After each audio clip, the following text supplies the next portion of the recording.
Hi there, Loy Machedo. Speaking to you from loymachedo.com. Who's Loy Machedo and Think Personal Branding? The date is 23rd June 2018. Time right now is 12:12 in the afternoon.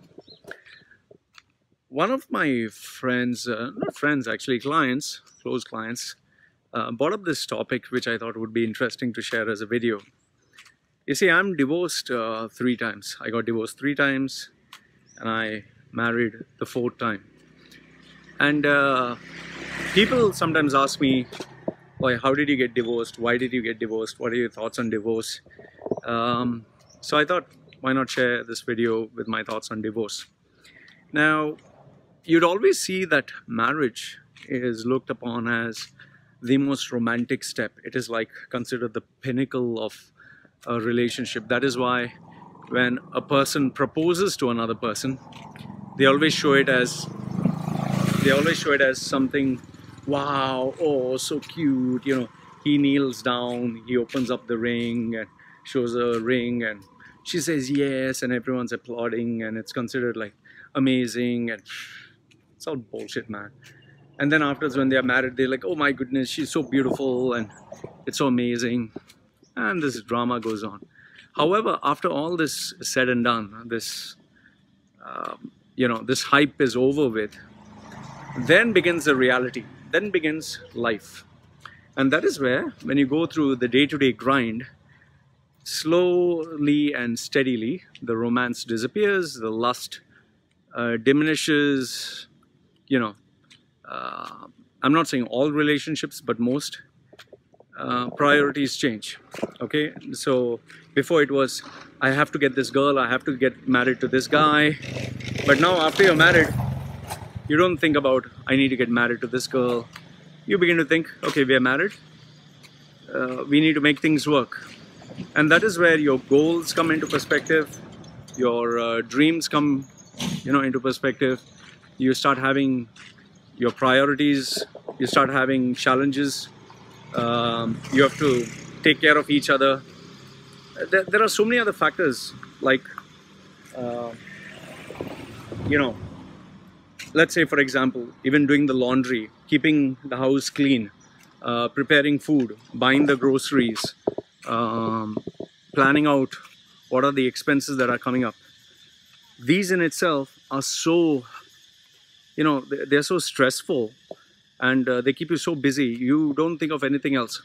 And even simple small things, like for example, you want to go to the gym, your partner wants to go and watch a movie, or you want to hang out with your friends, and your partner wants to, let's say, meet up with the relatives, or you want peace and quiet in the house, you want space, but your partner wants to talk to you. Now all these elements come into a relationship and complicate things. People don't generally think about all this, but these occupy a very important part in any relationship. So now when all this comes, I think one of the biggest challenges is, and this saying is very important, familiarity breeds contempt. What it means by that is, the more you get to know the person, the more you take the person for granted. Like, for example, how many of you, literally worship your mother and father, literally catch their feet every time, except on Mother's Day, Father's Day, when you have to show to the world, oh, I love my mom, I love my dad. Others, nobody bothers. So as you get married to the person, when you're married, initially when you were with the person, you would have a bath, look attractive, look slim, go to the gym, diet, put on the best clothes, put on the best perfume, be at your best behavior, and try to do whatever it takes to impress the person. However, after you're married, you don't bother putting up the best clothes, the best looking, the best, trying to be at your best behavior. In fact, you'll tell the person, this is what I want. And the romance goes out of the window. So then what do? And that is where problems start.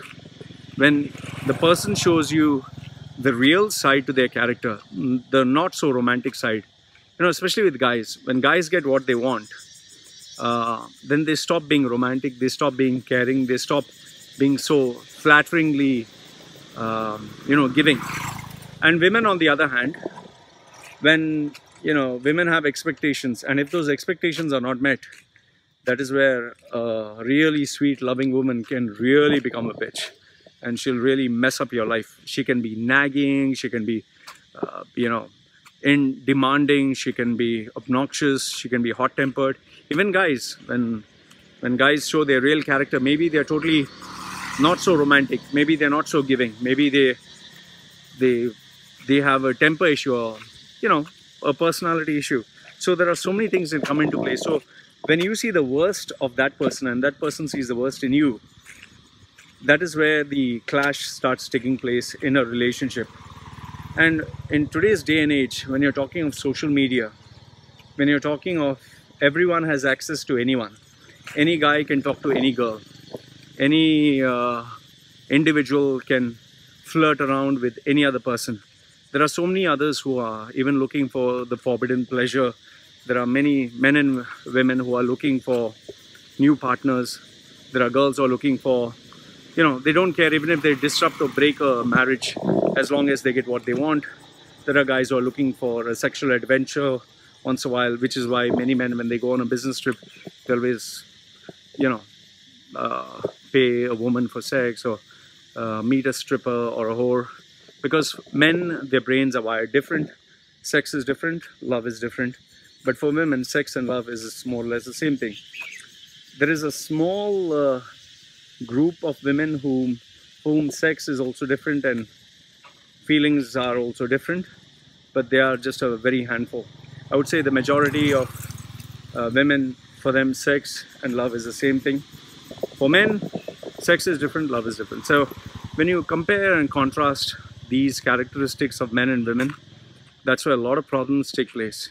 And then when you factor in familiarity, when you factor in upbringing of the person, when expectations, egos come into the framework, that is where lots of complications take place. Now, there are many people who I know who, even though the relationship is not working, even though they're fighting like cats and dogs, even though there is no more love in the relationship, they still choose to be in the relationship.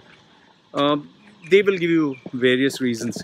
Oh, now that we have children, we want to stay together. We'll sacrifice our happiness for the children. Some people, they don't want to say it, but they stay together because of the finances. Some other people, they know for a fact they're not going to get another partner.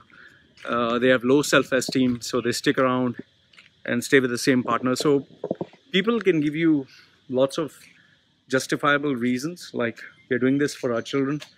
But the reality is, many of them don't have the courage to go through a divorce because of the price to pay. And some others, for them, their partner, they're not ready to leave them until they take their pound of flesh and make sure that they take them to court. And especially in cultures like Indian culture or the American culture, they support the women as though women are the victims. So men don't get many privileges, but if you're looking at Muslim Arab countries, the man has the upper hand. So now it comes down to the divorce. Why some people don't go through it? The reality can be low self-esteem. The reality can be the person is no longer attractive. Like I know one female, don't want to take her name. Her husband used to keep cheating on her, beating her, but she never changed. And she claimed that, oh, I love my husband more than anything in the world. The fact was, she had very low self-esteem. She never believed that she could get a relationship. There was another female who husband never spoke to her nicely after they, got married. She claimed that she was in the relationship because she loved the guy. The fact is, she had put on 20 kgs more. She was no longer beautiful and attractive. Then there are other relationships where the money, if they break up, they're no longer going to enjoy a good life. So they stick around for making sure that, they enjoy a good life. So there can be various reasons. But frankly speaking, what I believe is, if the relationship is not working, if you're constantly fighting, if you're constantly arguing, if you do not have that love, the respect, forget love, at least respect, honor, space for each other, then you shouldn't get into the relationship. I mean, what sense does it make? what sense does it make when you don't have any more feelings for each other, you don't love each other, you don't care about each other, but you're just being so mechanical? For me personally, it doesn't make sense. I went through my divorces. The first one was because I didn't love the girl. When I found out that she cheated, told me lies, I just got married because she said I could get the white passport. The second one was I got married because my elders, those days I was spiritual and religious, they said that it was the Holy Spirit that decided I should marry this girl. But after getting married to her, there was no sex, there was no romance. She was disgusting. She didn't have personal hygiene. She literally, forget looking good, she used to smell of fucking piss.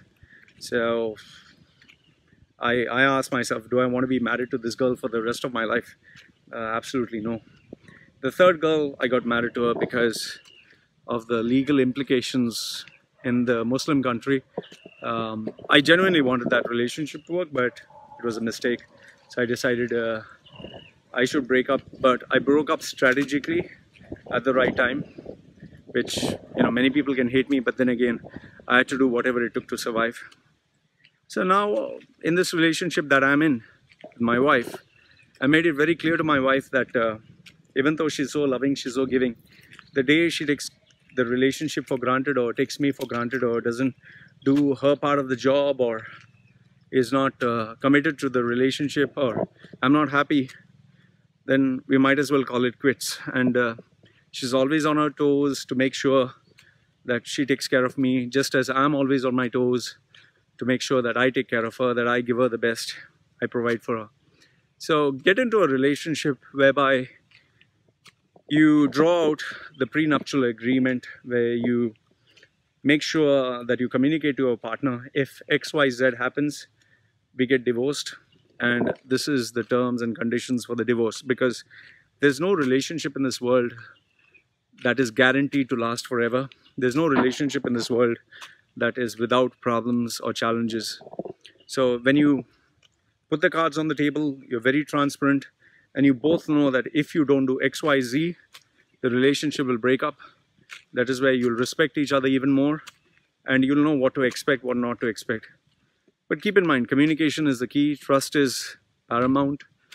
Chemistry, like I say, the 3 C's: chemistry, connection, and conversation. That is paramount. Chemistry, you get along with each other. Connection, there is your mind to mind, heart to heart, spirit to spirit. And communication or conversations, you always speak to each other, talk to each other about everything. And the other things fall in place, like space, privacy, respect, and yeah, your goals have to match. So if any of these is in a limbo, or you're fighting with each other, or you don't get along with each other, sometimes, believe me when I say this, divorce is the best solution, and I highly recommend it. Like I always tell people, be very, very slow to get into a relationship or marriage. Very slow. Be incredibly slow, but be super fast to break up the relationship or get into a divorce. And remember, it's better to lose maybe $1 million and get a divorce than to save 100 million and be miserable for the rest of your life. So these are my thoughts. Let me know what you think in the comment section below. I always read your comments. So if you like the video, give it a thumbs up. Don't like it, give it a thumbs down. This is live from Machedo.com. Who's live Machedo and Think Personal Branding? Signing off for now. Here's my doggy. Okay. Take care.